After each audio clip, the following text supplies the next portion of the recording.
गुजरात में हुआ वो हादसा सिर्फ एक विमान हादसा नहीं था, वो सपनों के टूटने की आवाज़ थी। वो उन घरों की चीखें थी जिनकी खुशियाँ एक पल में छिन गई। और उन्हीं सपनों में एक सपना था, मैथिली पाटिल का सपना। नवी मुंबई के उल्वे स्थित नवा गांव की वो साधारण सी बेटी, जिसकी आंखों में आसमान छूने का ख्वाब पल रहा था। लेकिन सिर्फ सपने ही नहीं थे मैथिली के पास। उसके पास था विश्वास, आस्था और भगवान श्री कृष्ण के प्रति गहरा प्रेम। मैथिली जब भी सफ़र करती थी, उसके बैग में हमेशा भगवद गीता रहती थी और अपने पास रखती थी भगवान श्री कृष्ण की एक छोटी सी मूर्ति।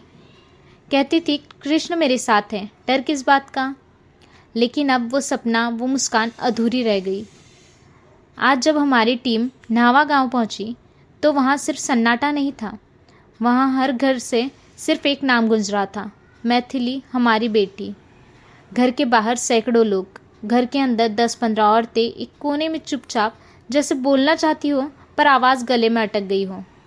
उन चेहरों पर सिर्फ एक सवाल लिखा हुआ था, क्यों क्यों हमारी बेटी, जो हर समय कृष्ण का नाम लेती थी, क्यों उसे इतना दर्द मिला। क्यों उस मासूम की आवाज़ सदा के लिए खामोश कर दी गई।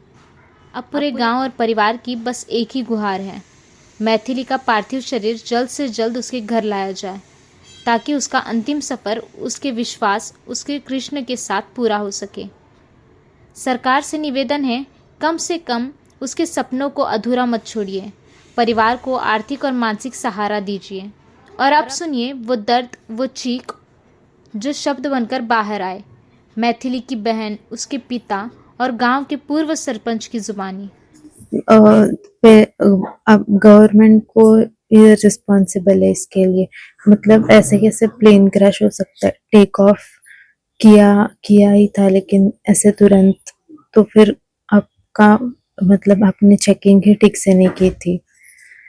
तो क्या ये इस तरीके का जो हादसा हुआ है, सरकार को हमें सहायता करनी चाहिए। वो अभी तक ठीक से बता नहीं रहे हैं। एयर इंडिया वालों की टीम, मेरी मम्मी जो अभी अहमदाबाद में है, उनके साथ तो है, लेकिन अभी तक कुछ क्लियरली ऐसे बताया नहीं है, दिखाया नहीं है। तो जिस तरीके से डीएनए टेस्ट के लिए गई हुई है, वहाँ पे डीएनए उनका हो चुका है और हाँ, कब तक डेड बॉडी लेने की दी वो लोग आशा है? उसी दिन डीएनए के लिए लिया था ब्लड, और फिर अभी तक मतलब ले जा रहे हैं वो सब हॉस्पिटल में, वापस होटल पे ले आ रहे। पता नहीं मतलब ऐसे कुछ ख्वाहिश थी हमारी सुंदरी बनने का, तो उसने पूरा किया।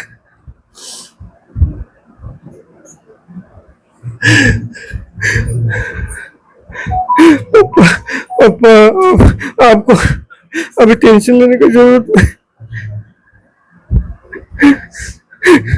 अभी जब जिम्मेदारी मैं लूंगी। अभी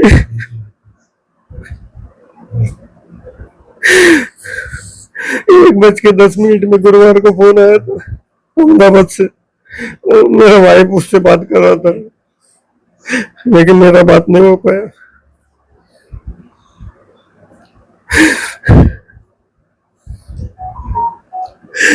राधे राधे करते साथ में भगवद गीता और कृष्णा की मूर्ति लेके जाती थी, माला वाला सब। भगवान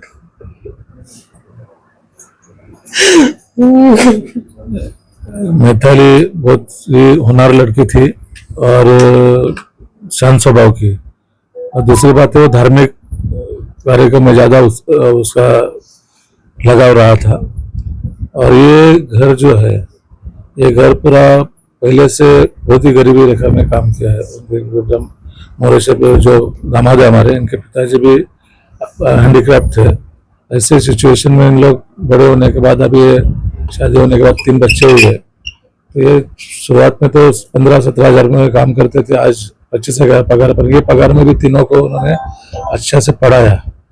अभी आगे की पढ़ाई के लिए इनके पास उतना संभव नहीं था कि आगे पढ़ाई पर भी मैथिली की जो जिद थी कि मुझे हवाई सुंदरी बनना है, उसने जैसा TS रहमान में 12th पास करने के बाद वो उसका कोर्स किया और तुरंत समझिए कि एयरपोर्ट इंडियन एयरलाइंस में उसको सिलेक्शन हुआ और 1.5 साल से लगभग वो जॉब कर रहे थे। ये जॉब पे लगने के बाद इन लोग के घर में सारी खुशियां भी जैसे मिल रही, तो उससे एक हुआ था कि ये दोनों बच्चे जो है भाई और बहन, अभी एक बहन उनकी जो है सदा वो पढ़ रहे अभी बीटेक कर रहे जो लास्ट ईयर में है, और छोटा भाई 11th में है। तो पिताजी के सैलरी में कुछ नहीं होता, तो ये हमेशा बोलती थी कि मेरे बहन को भाई को अच्छे से पढ़ाना है, भले 2-4 साल शादी लेट करूंगी पर ये 2-4 साल में इनको अच्छे से पढ़ा के अपने पैरों पे मैं खड़ी करूंगी। ये सब टूट चुकी है। पूरा देश के हिसाब से बहुत ही दुर्भाग्यपूर्ण है।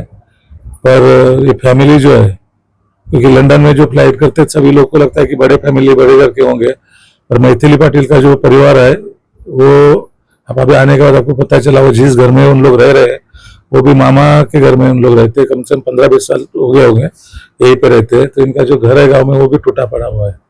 तो ऐसे सिचुएशन में ये लड़की होनहार लड़की थी और सारी उम्मीद जो फैमिली की थी वो मैथिली के ऊपर थी।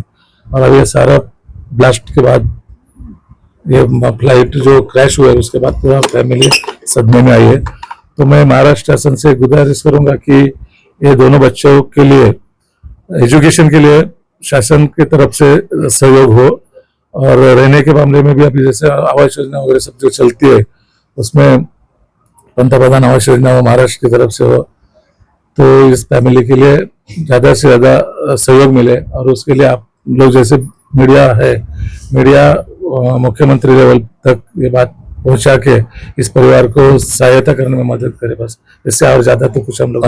मेरी कल मैथिली की मम्मी प्रमिला से बात 11:15 बजे रात को हुई है। 11:15 बजे बात होने के बाद वहाँ पे कृष्णा वो जो इनकी मौसा है वो साथ में है, तो उन्होंने भी बात की। तो एयर इंडिया की जितने डेड बॉडीज है कोई भी किसी को दी गई नहीं है, क्योंकि डीएनए टेस्ट के अलावा, क्योंकि फायर की वजह से चेहरे वगैरह पहचान में नहीं आ रहे, तो उनकी ये बात हुई कि कल हमारा डीएनए के लिए सैंपल लिया गया है और वहां से लगभग मंडे का वादा किया है कि मंडे तक बॉडी आप लोग को मिल जाएगी करके। तो हम लोग अभी यही उम्मीद रखते हैं कि मंडे तक ये सारा प्रोसीजर हो जाए। Bureau report, FS news network, Ulwe, Navi Mumbai.